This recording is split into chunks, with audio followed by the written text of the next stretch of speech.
राष्ट्रीय लोकतांत्रिक पार्टी के सुप्रीमो व नागौर के सांसद हनुमान बेनीवाल द्वारा इतिहास को लेकर जो बयान दिया गया, उस पर जो बवाल खड़ा हुआ वो थमने का नाम ही नहीं ले रहा। इस मामले में क्षत्रिय करणी सेना पहले ही ऐलान कर चुकी है कि हम 8 जून को नागौर आकर बड़ा प्रदर्शन करेंगे। ये तो पुरानी बात है, लेकिन नया अपडेट यह है कि जाट समाज से जुड़े हुए नौजवान सोशल मीडिया पर यह ऐलान कर रहे हैं कि 8 जून को हम भी करनाल जाएंगे और वीर तेजाजी महाराज के मंदिर में दर्शन करेंगे। सामूहिक रूप से सोशल मीडिया पर यह अपील की जा रही है कि सभी नौजवान और अधिक से अधिक लोग करनाल पहुंचे। यानी यह मामला स्पष्ट दिख रहा है कि जिस तरीके से क्षत्रिय करणी सेना ने यह ऐलान किया कि अधिक से अधिक संख्या में क्षत्रिय नागौर में इकट्ठा हो और बेनीवाल के खिलाफ प्रदर्शन करे, ठीक उसी तरीके से जाट समाज से जुड़े हुए नौजवान भी ये चाहते हैं कि करनाल में 8 जून को ज्यादा से ज्यादा भीड़ हो और अपनी ताकत दिखाई जाए। क्षत्रिय करणी सेना से जुड़े हुए राज शेखावत ने कुछ दिन पहले ये ऐलान कर दिया कि नागौर में क्षत्रिय स्वाभिमान अस्मिता महासम्मेलन रखा गया है और इसके साथ ही अपने सोशल मीडिया पर उन्होंने बयान जारी करके, लाइव बयान जारी करके ये कहा कि हम हनुमान बेनीवाल को उनके घर जाकर सबक सिखाएंगे। यानी सीधा सीधा हनुमान बेनीवाल को चैलेंज दिया गया। केवल क्षत्रिय करणी सेना ही नहीं, बल्कि राजपूत समाज से जुड़े हुए अनेक संगठनों के पदाधिकारियों ने लगभग इसी तरीके की बात वीडियो के जरिए, सोशल मीडिया के जरिए और मीडिया के जरिए रखी। कुछ तीखे बयान भी सामने आए, कुछ हल्के बयान भी सामने आए। यानी ऐसे शब्दों का प्रयोग भी हुआ जो आमतौर पर ऐसे शब्द काम में नहीं लिए जाते। और इन बयानों के बीच, इन बयानों के बाद और इस बयान के पहले हनुमान बेनीवाल लगातार जवाब देते रहे। शुरुआत हनुमान बेनीवाल ने इतिहास की बातों से की, उसके बाद बेनीवाल के बयानों का ऐतराज हुआ, जवाब में बेनीवाल ने बयान दिए। फिर जब करणी सेना ने ऐलान किया तो उसके बाद भी बेनीवाल अपनी बात पर डटे रहे। बेनीवाल ने बार बार ये बात दोहराई है कि जिन लोगों ने लड़ाइयां लड़ी मैं उन्हीं का नाम लूंगा, जिन्होंने लड़ाइयां नहीं लड़ी मैं उनका नाम कतई नहीं लूंगा, चाहे कुछ भी हो जाए।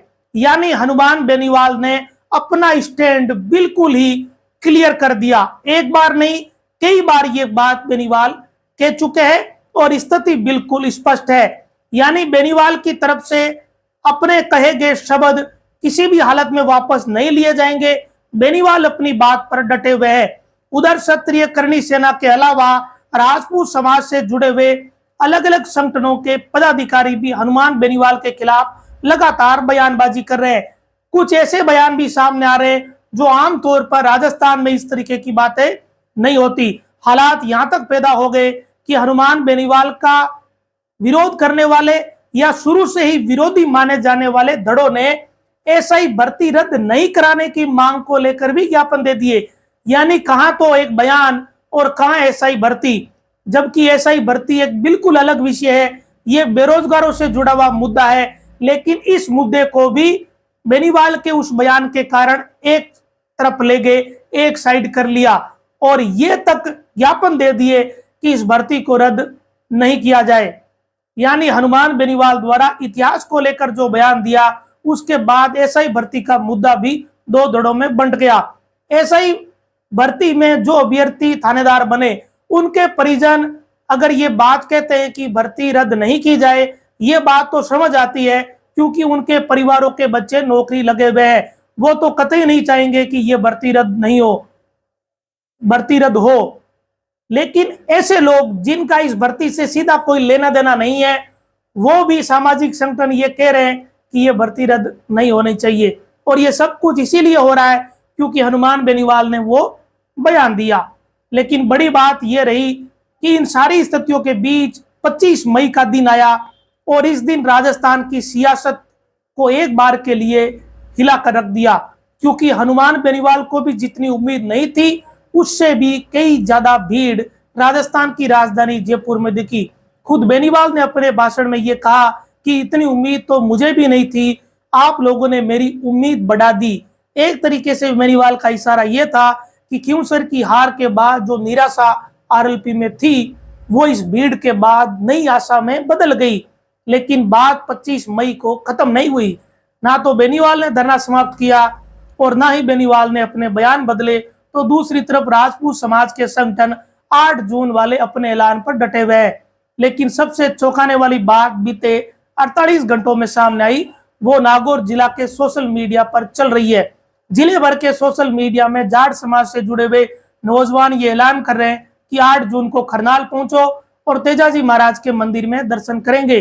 सोशल मीडिया पर सैकड़ों की संख्या में नौजवानों ने इस पोस्ट को शेयर किया है, साझा किया है, अपने सोशल मीडिया हैंडल पर अपलोड किया है। एक दूसरे से आह्वान किया जा रहा है। कुल मिलाकर बात बिल्कुल साफ है कि खरनाल में भी 8 जून को भीड़ इकट्ठा करने का मन बना लिया। एक तरीके से यह शक्ति प्रदर्शन होगा। एक तरफ क्षत्रिय नागौर में इकट्ठा होकर शक्ति प्रदर्शन करेंगे, तो दूसरी तरफ जिस तरीके से सोशल मीडिया पर पोस्ट आ रही है उससे ये लगता है कि जाट समाज से जुड़े हुए नौजवानों ने ये मन बनाया है कि हम भी 8 जून को खरनाल में इकट्ठा होंगे। हालांकि एक बात महत्वपूर्ण यह भी है कि किसी भी बड़े नेता या जाट समाज से जुड़े हुए किसी बड़े संगठन ने खुलकर इस बात का ऐलान नहीं किया है। लेकिन बीते 48 घंटों से सोशल मीडिया पर यह बात लगातार पोस्ट की जा रही है, शेयर की जा रही है। आपको याद ही है तो कुछ दिन पहले ही क्षत्रिय करणी सेना ने उत्तर प्रदेश में समाजवादी पार्टी के सांसद रामजी लाल के खिलाफ बड़ा प्रदर्शन किया और वो प्रदर्शन इतना जबरदस्त था कि उस प्रदर्शन के दौरान भारी विरोध देखने को मिला। रामजी लाल के घर तक करणी सेना पहुंच गई। इस दौरान पुलिस को लाठीचार्ज करना पड़ा। करणी सेना ने एक तरीके से अपनी ताकत उस दौरान दिखाई। उत्तर प्रदेश में जमकर ताकत दिखाने के बाद क्या क्षत्रिय करणी सेना या क्षत्रिय समाज से जुड़े हुए संगठन नागौर में अपना शक्ति प्रदर्शन कर पाएंगे? ये तो 8 जून का दिन ही बता पाएगा कि क्या स्थिति रहेगी। तो दूसरी तरफ ये देखना भी महत्वपूर्ण रहेगा कि क्या वाकई में 8 जून को खरनाल गांव में जाट समाज से जुड़े हुए लोग, नौजवान इकट्ठा होंगे और कितनी बड़ी संख्या में इकट्ठा होंगे, ये देखना भी महत्वपूर्ण रहेगा।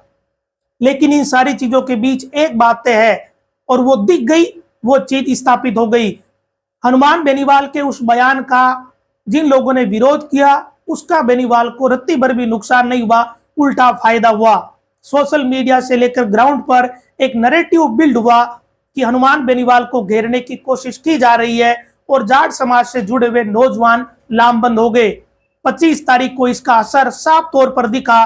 25 मई को राजस्थान की राजधानी जयपुर में जो भीड़ हुई उसके पीछे का एक कारण यह भी था कि हनुमान बेनीवाल को सोशल मीडिया पर जिस तरीके से कोसा जा रहा था उसके कारण से जाट समाज से जुड़े हुए नौजवान लामबंद हुए, विशेषकर नौजवान लामबंद हुए।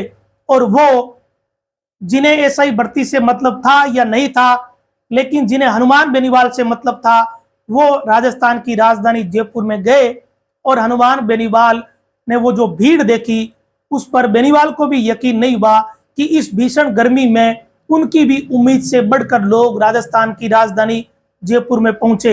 एक तरीके से बेनीवाल को संजीवनी मिली है।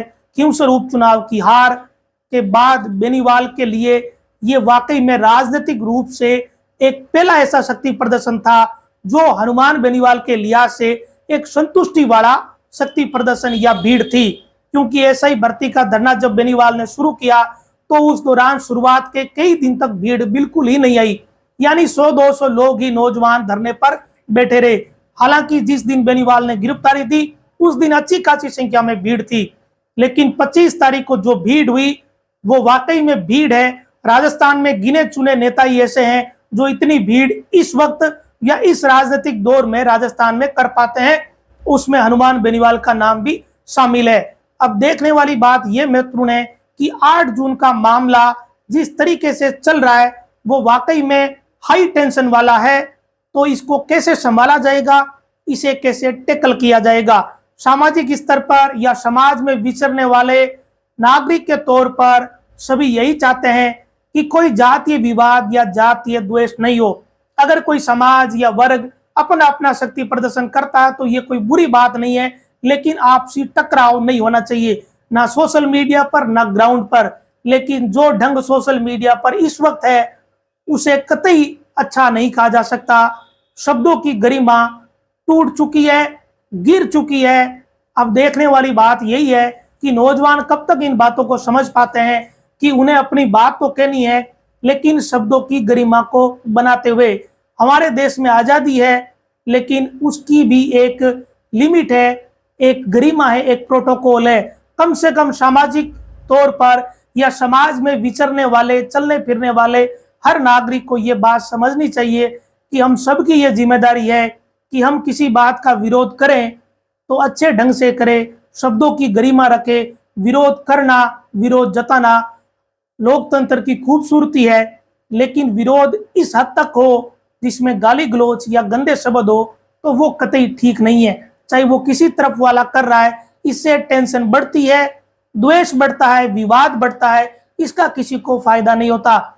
एक और बात लास्ट में कह देता हूं, राजनेताओं को इसका रत्ती भर भी नुकसान नहीं होता, उल्टा राजनेताओं को फायदा ही होता है। चाहे वो किसी समाज से जुड़ा हुआ नेता हो, लोग या उस समाज से जुड़े हुए जनता, लोग उसके पक्ष में लामबंद होते ही होते हैं। ऐसे हजारों उदाहरण मिल जाएंगे। ताजा उदाहरण 2-3 अभी इन दिनों के हैं, जिसमें किसी समाज के व्यक्ति का, नेता का किसी दूसरे समाज ने विरोध किया तो उस समाज के लोग उसके साथ लामबंद हो गए और उल्टा वो मजबूत हुआ, उसे ताकत मिली, मजबूती मिली। तो सारांश यही है कि नेताओं को कोई नुकसान नहीं होगा, लेकिन आम लोग हैं वो इस टसल का कई बार शिकार भी हो जाते हैं। अब 8 जून का इंतजार है कि नागौर में कौन ज्यादा भीड़ कर पाएगा और क्या माहौल रहेगा। नमस्कार।